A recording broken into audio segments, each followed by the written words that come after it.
Salam alaikum, Azul, Fellaouen, alhamdoulilah, comme gars, bkhir. Regardez-moi ce beau drapeau. Il est quand même magnifique. Hein. Vous vous rendez compte, pour ce drapeau-là, il y a eu 5,5 millions de morts. 5,5 millions de morts. Et récemment, il y a le fils d'un ancien président de la République française qui s'appelle Louis Sarkozy qui a déclaré au journal Le Monde, je répète, si j'étais aux manettes, c'est-à-dire si j'étais au pouvoir, je brûlerais l'ambassade d'Algérie à Paris. Et oui, je suis bien devant l'ambassade d'Algérie à Paris. Et c'est cette ambassade-là que le fils de l'ancien président français Louis Sarkozy a dit que si j'arrivais au pouvoir, je la brûlerais. Est-ce que vous imaginez la gravité de tels propos? Et ce monsieur-là se balade à travers tous les plateaux de télé. Personne l'embête, il est à l'aise, normal. C'est comme l'ancien juge antiterroriste Marc Trévidic qui a dit qu'il était très heureux s'il y avait un renversement de régime en Algérie. C'est-à-dire s'il y avait un coup d'État en Algérie. Et pareil, personne l'embête, il est libre. C'est extraordinaire. Hein, c'est ce qu'on appelle la liberté d'expression en France. C'est-à-dire que quand il s'agit des musulmans ou des Algériens, alors là, vous pouvez y aller. Hein. Vous pouvez dire, je vais brûler l'ambassade. Vous pouvez dire que je serais heureux s'il y avait un coup d'État. Vous pouvez dire qu'il faut tuer telle ou telle personne. C'est tout à fait normal, tout à fait normal. Et à côté de ça, vous avez vu hier, lors de la vidéo que j'ai publiée devant la prison de Fleury-Mérogis dans le 91, il y a une femme, une Algérienne de la wilaya de Béjaïa qui a été emprisonnée. Je ne sais pas si vous imaginez. Et elle n'a pas volé, elle n'a pas tué elle n'a rien fait. Elle a juste défendu ses 3 garçons, ses 3 enfants. Car il y a une institution en France qui s'appelle l'ASE, Aide sociale à l'enfance, qui défend du tribunal pour enfants de toutes les juridictions françaises, qui a décidé de dire qu'elle n'avait pas le droit de garder ses enfants. C'est quand même incroyable. Et rien que pour cela, parce qu'elle avait milité, c'est une vraie militante, elle s'appelle Hinda, elle a été emprisonnée. Je ne sais pas si vous imaginez. Alors que le fils de Sarkozy, quand il dit qu'il veut brûler l'ambassade d'Algérie, wallo, il lui arrive rien. Et une femme, en plus une Algérienne comme nous, qui défend le droit d'éduquer ses 3 enfants, car il y a des problèmes, on va dire, personnels sur lesquels je ne reviendrai pas, elle a été emprisonnée. Donc voilà ma petite réponse à celles et ceux qui pensent qu'en France, il y a une justice. Arrêtez de rêver. C'est une justice à géométrie variable. C'est quand ils veulent. Alors, si vous êtes musulman ou musulmane ou algérien ou algérienne, ne comptez pas trop sur la justice. Vous avez bien vu que dans mon cas, je l'ai assez répété, que j'étais condamné à 12 mois de prison ferme, certes aménageable avec un bracelet électronique, à cause d'un dossier monté de toutes pièces par le général Denis Favier. Bon, je reviendrai là-dessus. Alors, j'ai toujours pas la convocation pour aller voir le juge d'application des peines pour qu'il me place ce fameux bracelet électronique, mais apparemment, c'est 3 semaines à moi. Donc, entre-temps, j'ai le droit d'aller où je veux. Et notamment, j'ai le droit de venir ici devant cette magnifique ambassade d'Algérie à Paris. Vraiment, elle est sublime dans un des quartiers les plus beaux de Paris. Vraiment magnifique. Admirez avec vos yeux, admirez avec vos yeux. Non, vous savez, quand c'est beau, il faut dire que c'est beau. Et vous allez voir. Ahlan. Salam khoya, washrak. Très bien, toi? Ouais, je te suis pas mal sur... Eh ben, c'est gentil. Là, je suis en train de préparer une vidéo, ça t'embête pas? Ouais, je trouve ça intéressant en tout cas. C'est gentil, regarde. Parce que tu peux la recommencer de vidéo. Non, mais tu peux parler dedans si tu veux. Non, moi j'aime pas. Mais c'est pas, tu peux dire un petit bonjour aux Algériens. Non. Là, je suis en train de dire du bien de l'ambassade d'Algérie. Ah, c'est sympa, c'est sympa. Que Louis Sarkozy voulait brûler. Hein? Non, c'est ça. Ah ouais. Tu te rappelles de ça? Ouais. Non, je te jure, ma parole, je te suis, j'aime bien ta façon de voir les choses, tu vois. Et ben, façon de penser, tout ça. Ça fait plaisir, regarde. Ils t'ont mis au ballon, tout ça, ils t'ont mis au placard. Exactement. Ici et là-bas. Franchement, t'as dégusté quand même. Mais alhamdoulilah, tu vois, je suis toujours debout. T'es un dur. Je suis toujours debout. J'ai la foi. Exactement. Et sinon, ça va, toi? Ça va. Alhamdoulilah, khoya, alhamdoulilah. Ça fait plaisir. Rabbi ma'ak, Inch'Allah. Toujours en Algérie? Ah oui, toujours, je fais la navette. États-Unis, Algérie, Espagne, France, je tourne. C'est bien, t'es un voyageur. J'essaie, je suis un nomade. T'es un nomade. Comme les vrais Touaregs. T'es accroché à rien. Non, non, rien du tout. Ouais. Sauf à la foi en Dieu, subhanahu. Allez. Allah yahfazak, bon courage. Vous voyez, les Algériens, il faut être transparent. Alors, voici cette magnifique ambassade. Donc, on va s'approcher d'abord. Donc, c'est rue de Lisbonne. 50 rue de Lisbonne. Elle est vraiment magnifique. Bon, il y a des caméras. Bon, c'est dommage, on n'a pas d'ambassadeur. Mais c'est pas grave. J'espère que ça va se régler, cette affaire-là. Il y a quand même 5 millions d'Algériens en France. Il faut quand même s'en occuper. Voilà. Safarat Jumhuriyya Jazairiyya Démocratia Shabiya. Voilà. Ambassade de la République algérienne démocratique et populaire. J'espère que bientôt, il y aura les caractères Tifinak, Inch'Allah. Douga Douga, étape par étape. Franchement, c'est magnifique. Voilà, il y a les caméras. Elle est sécurisée, alhamdoulilah. Donc, Louis Sarkozy, s'il veut la brûler, ben, il y aura des caméras qui prouveront qu'il est venu brûler cette magnifique ambassade. Non, c'est vraiment un endroit sublimissime. La place, elle s'appelle place de Rio de Janeiro. Vous voyez, il y a des caméras vraiment partout. Donc, celui qui veut faire l'imbécile, il sera repéré très vite. Donc, il y a toujours les voitures du corps diplomatique algérien. Donc là, la mairie du 8e n'a pas encore supprimé les places de parking de l'ambassade d'Algérie. Vous savez que la mairie de Neuilly-sur-Seine a décidé de supprimer les 19 places de parking de la résidence de l'ambassadeur d'Algérie à Paris. Donc la résidence est à Neuilly-sur-Seine. Donc vous imaginez la gravité. Aucun respect, aucun respect. Donc là, pour l'instant, ça va. Donc vous voyez l'ambassade, sublime ambassade, masha'Allah. Voilà, donc il y a toujours les places de parking réservées à l'ambassade, alhamdoulilah. Donc je ne sais pas si vous imaginez le quartier. Et encore, là, je vais vous amener le parc Monceau juste à côté. C'est vraiment sublime. Regardez, vous imaginez? C'est quand même beau, hein. Alhamdoulilah ya Rabbi. Voilà, donc ça, c'est l'ambassade. Et regardez à côté d'où se trouve l'ambassade. Un magnifique parc. Sublimissime parc. Donc, il date de Napoléon III. Napoléon III, c'est 1848-1870. Vous savez que, regardez, c'est le parc Monceau. Voilà, donc ça, c'est 1861. C'est là où il a été mis en place. Et je vais vous dire qui est ce Napoléon III. Napoléon III, c'est le neveu du premier Napoléon. Napoléon Ier. Le fameux empereur qui a dominé toute l'Europe. Et qui a fait aussi la conquête de l'Égypte. Regardez, c'est un sublime parc. Vous imaginez?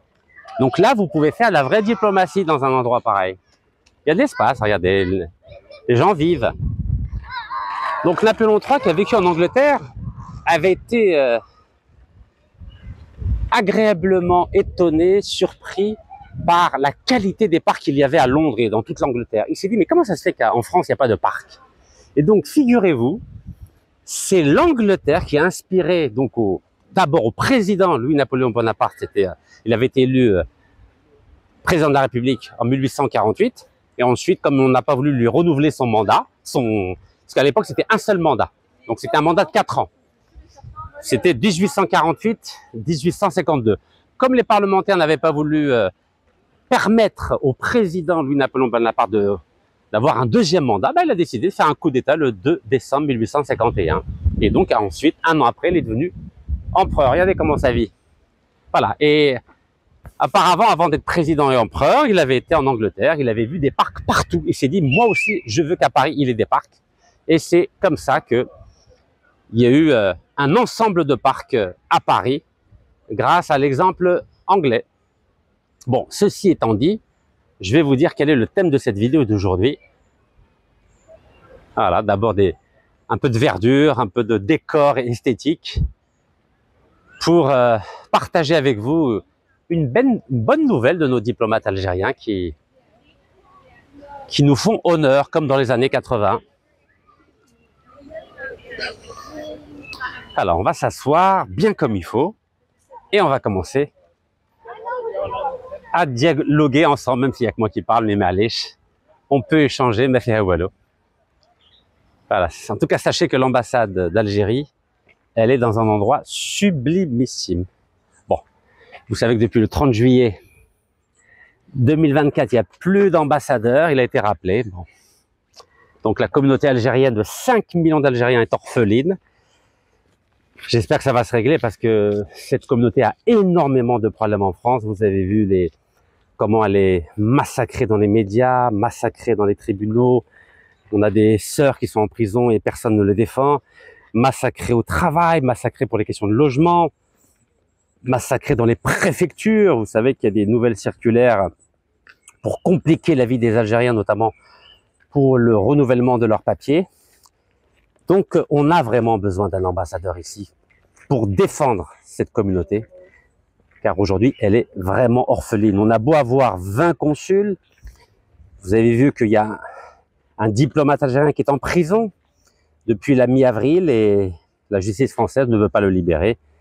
Vous avez compris qu'il y a du chantage qui est exercé par l'État français pour obtenir la libération de cet auteur algéro-français qui est à la section pénitentiaire de l'hôpital Moustapha Bacha à Alger depuis le 16 novembre. Donc en clair, ils ont emprisonné notre diplomate qui travaille au consulat d'Algérie à Créteil en vue de négocier un échange avec l'Algérie, avec cet auteur algéro-français, alors que moi j'avais proposé d'échanger cet auteur algéro-français contre l'ancien ministre de l'Industrie qui est un ami très personnel du président Macron.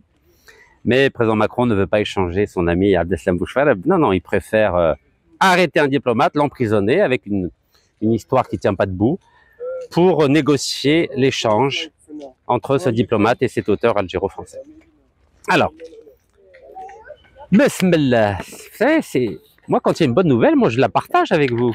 Moi quand je vois que notre pays fait des choses magnifiques, il faut le dire, il faut le dire. Quand ça va pas, il faut le dire aussi. C'est dans les deux sens. C'est ce qu'on appelle l'honnêteté intellectuelle. Alors, bismillah, on va y arriver. Regardez-moi ça. Vous connaissez ça? Ça, c'est le consulat général d'Algérie à New York. Vous savez que j'ai fait une vidéo, c'était le 30 avril, donc à partir du consulat général d'Algérie à New York, à côté de la 5e avenue. 5e avenue, c'est l'équivalent des Champs-Élysées. On a un magnifique consulat d'Algérie à New York, il faut le dire et le redire parce que c'est une fierté. Et surtout, on a un diplomate exceptionnel. Et quand je dis exceptionnel, il faut pas avoir peur des mots. Il est brillant, intelligent, humble et au service de ses concitoyens. J'ai été témoin, j'étais sur place et j'ai vu comment les compatriotes algériens étaient reçus. Alors c'est vrai que j'ai vu sur internet un certain nombre qui se plaignent que le consulat ne répond pas au téléphone et qu'ils sont un peu longs au consulat, mais vous savez, faut être sérieux. Allez voir les préfectures en France. Vous savez, ça fait 5 fois que je vais à la préfecture de Créteil. Je vous défie d'appeler la préfecture de Créteil et de voir si quelqu'un va vous répondre au téléphone. Je vous défie. Personne ne m'a jamais répondu. Et ça fait 5 fois que je refais mon récépissé de renouvellement de carte de séjour. 5 fois en 16 mois. Ouelou, rien.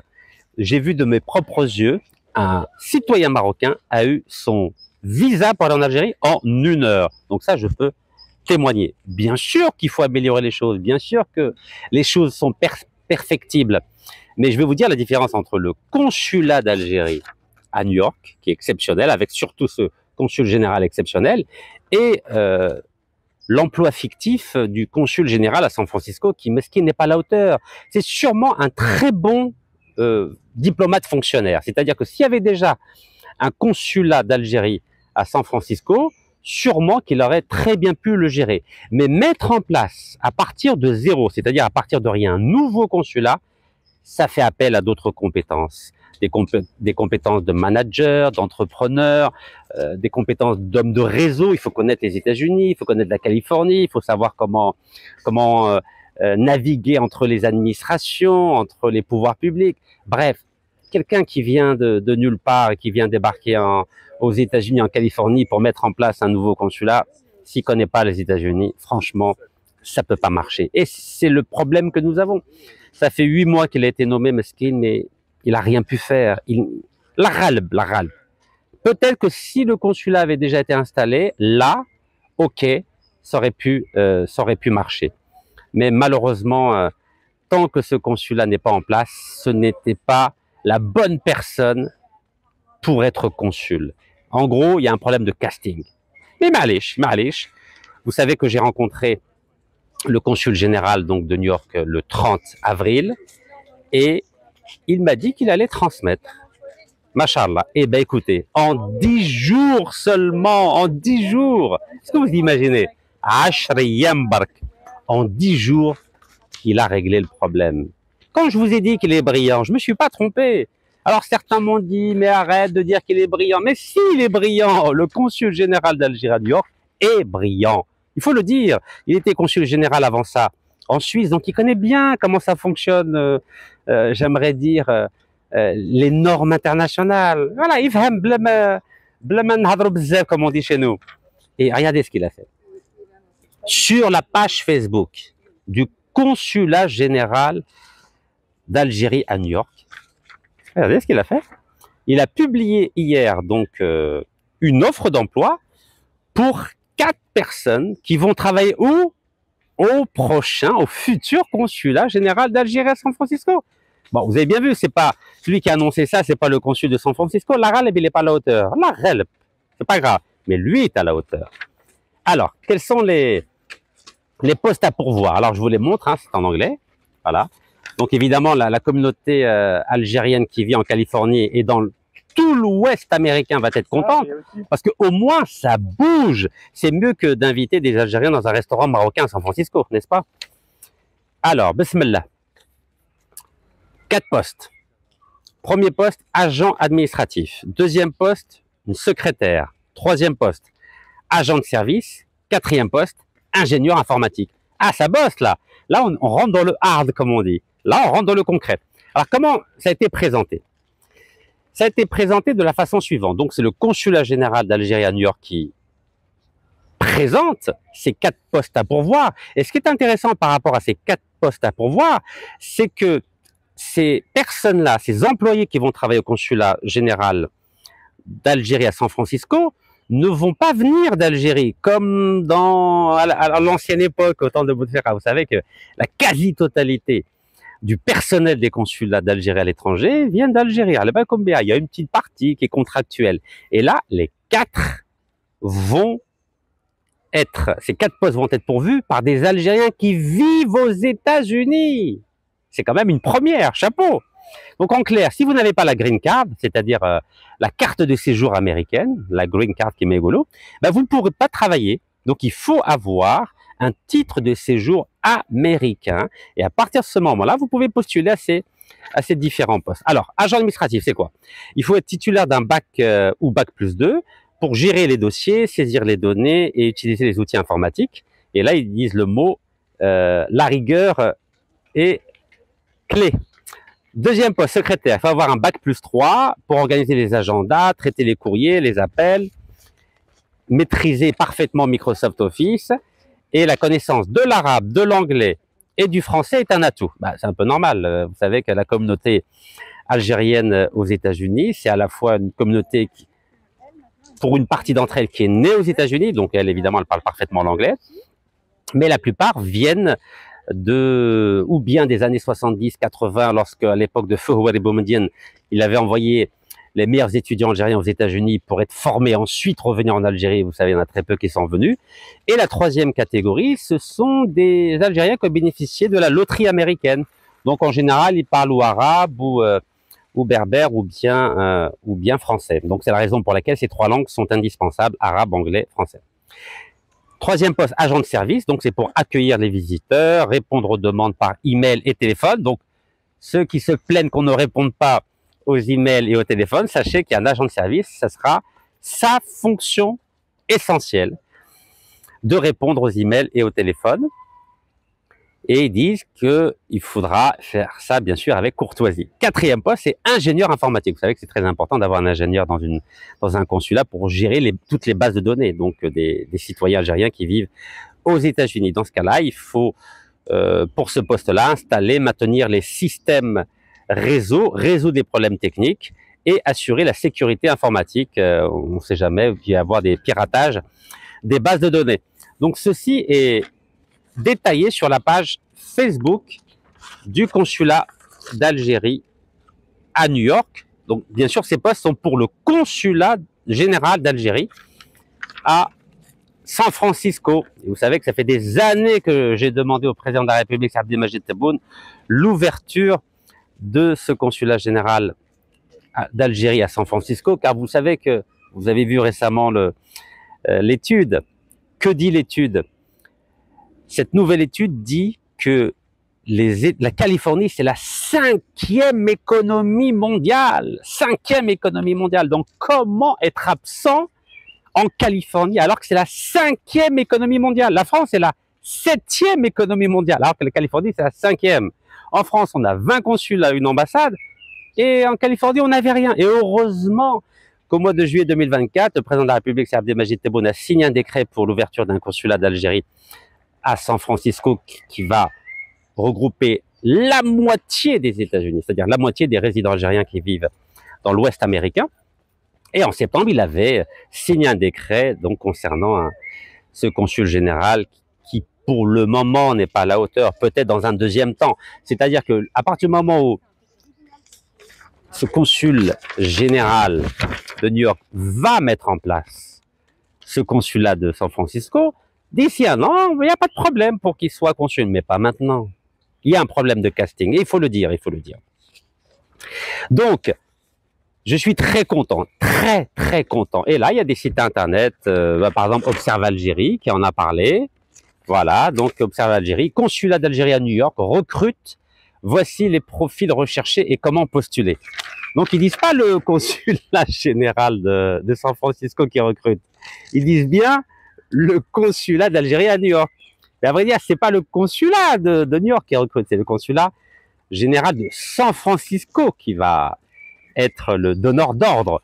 Mais comme je vous l'ai dit, le consul qui a été nommé n'est pas à la hauteur, parce qu'il n'a même pas fait de site internet, le pauvre. Alors que la Silicon Valley, vous savez, la Silicon Valley, c'est le pays de l'internet, du numérique. Mais là, c'est pas grave, c'est pas grave. En tout cas, je continue. Il y a aussi Der Daily qui en a parlé. Recrutement consulat d'Algérie à New York, 4 postes à saisir, regardez. Voilà. Non, c'est une vraie fierté.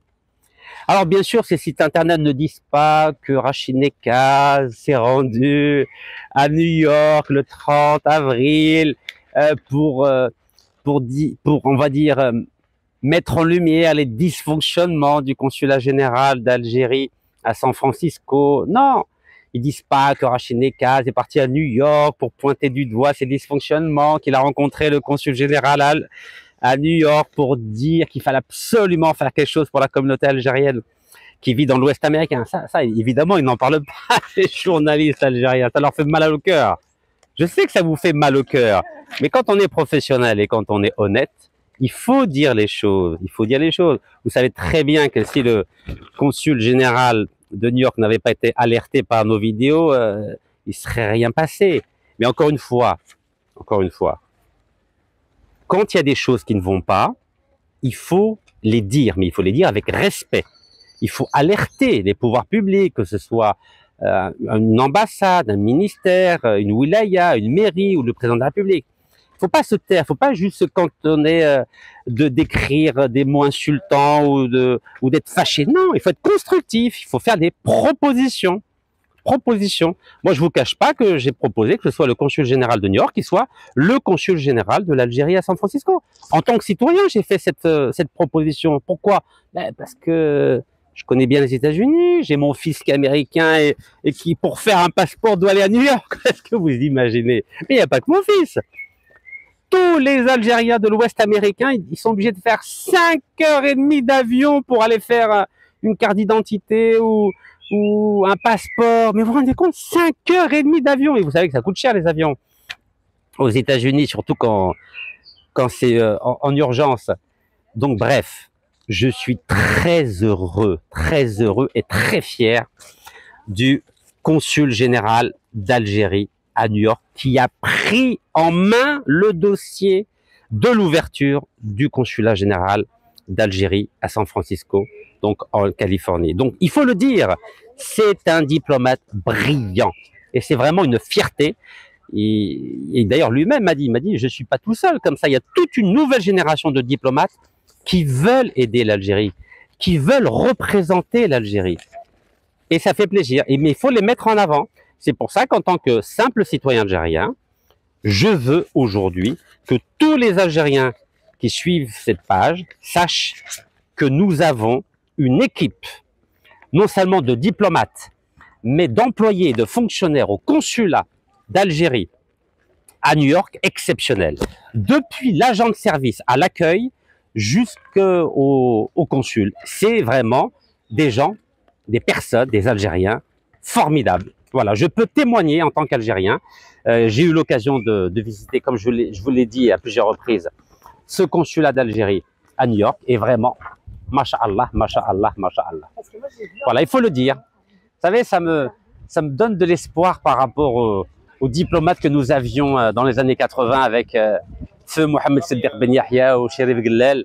C'était du haut calibre, du très haut calibre. Et quand je vois cette nouvelle génération de diplomates à New York, eh ben ça fait plaisir, voilà.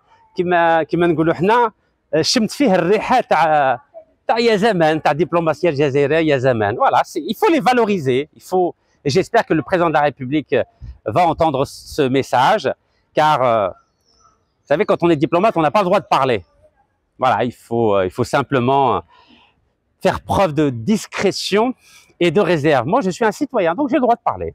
Surtout depuis que j'ai retrouvé tous mes droits le 19 janvier 2025. Donc, j'espère que le président de la République va voir ce message et faire ce qu'il faut avec ce diplomate qui se trouve au consulat général d'Algérie à New York. Il est en train de s'occuper de 2 consulats. Je ne sais pas si vous imaginez, il y a 5000 kilomètres entre New York et San Francisco. 5000 kilomètres. Vous imaginez ou pas? 5000 kilomètres. Et vous avez un diplomate qui gère 2 consulats qui sont éloignés l'un de l'autre de 5000 kilomètres. Donc vous imaginez le boulot que ça doit faire. Bon bref, un peu d'excellence s'il vous plaît. Vous savez, si on ne met pas en avant la valeur de l'excellence, mais notre pays ne va jamais se développer. Et en plus de cela, nos citoyens, régulièrement, ils vont se plaindre en disant « oui, on nous écoute pas, on répond pas à nos mails, on répond pas à nos appels ». Oui, parce qu'on manque d'excellence. Regardez, quand il y a eu les Jeux Olympiques, vous vous en souvenez, toute l'Algérie était contente d'avoir Kylian Nemour qui a eu la médaille d'or, Iman Khalif qui a eu la médaille d'or. Mais pour avoir la médaille d'or, on ne peut pas l'avoir si on est 2e ou 3e ou 4e ou 5e ou 10e. Il faut être le number 1 pour avoir la médaille d'or. Et l'excellence, c'est être number 1. Il faut être numéro 1. C'est ça l'excellence. Et à l'époque, en 1981, pourquoi, à votre avis, les États-Unis et l'Iran ont dit qu'ils voulaient les diplomates algériens pour régler le problème des otages américains qui étaient à Téhéran, les diplomates otages américains qui étaient à Téhéran?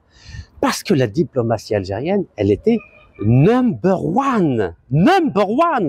Et aujourd'hui, qui est médiateur entre l'Iran et les États-Unis par rapport au dossier du nucléaire? Est-ce que c'est l'Algérie? Non, c'est pas l'Algérie.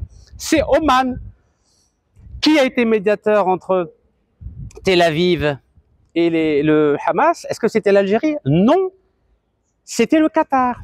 Donc aujourd'hui, on a rétrogradé. Mais avec cette nouvelle génération, on peut avoir bon espoir que nous retrouvions notre statut de number 1 de la diplomatie mondiale.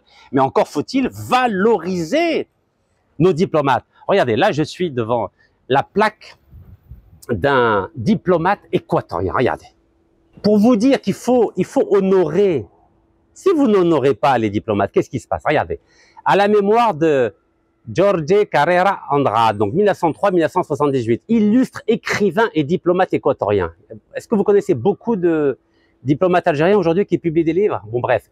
Ambassadeur de l'Équateur en France, 1964-1966, au centenaire de sa naissance. Et là, c'est la Commission nationale permanente des commémorations civiques République de l'Équateur. Ça veut dire quoi? Ça veut dire que l'Équateur honore ses diplomates. Vous savez ce que ça veut dire, honorer ses diplomates? C'est-à-dire qu'il ne les laisse pas dans l'oubli.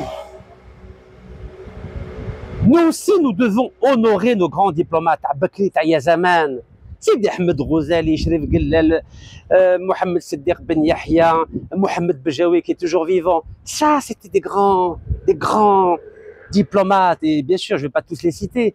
Mais qui les honore aujourd'hui? Je connais. C'est pour ça qu'aujourd'hui, je n'ai pas envie que l'action du consul général d'Algérie au consulat de New York passe inaperçue. Pourquoi ils n'ont pas cité son nom? Pourquoi dans la presse algérienne, on ne cite pas le nom du consul général? Pourquoi ils ne font pas un historique des demandes d'ouverture d'un consulat d'Algérie à San Francisco? Pourquoi ces journalistes sont tellement minimalistes? Je vous ai dit, on a un problème de compétence de nos journalistes algériens. C'est pas possible, ça. On a l'impression que c'est des fonctionnaires, c'est pas des journalistes. Pourquoi ils travaillent pas leur sujet? Allège, pourquoi?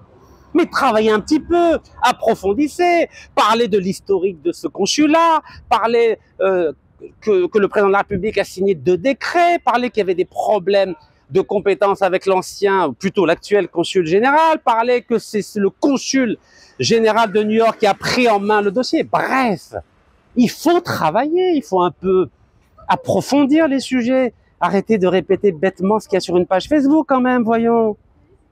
Un peu d'excellence. Mais comment voulez-vous développer des compétences journalistiques, juridiques, diplomatiques, intellectuelles avec des gens qui ne font que du copier-coller? Vous imaginez un peu? Copier-coller. Voilà à quoi on en est réduit après 63 ans d'indépendance. Bon bref, je ne vais pas m'éterniser là-dessus. Bravo, bravo et encore bravo au consul général d'Algérie de New York d'avoir repris en main le dossier de l'ouverture du consulat général d'Algérie à San Francisco pour le grand bien de nos sœurs et de nos sœurs algériennes et algériens de tout l'Ouest américain qui bientôt vont enfin avoir un consulat général d'Algérie digne de ce nom. Barakallahu fikum, tahiyya al-Jazair, wallah yarham shuhada.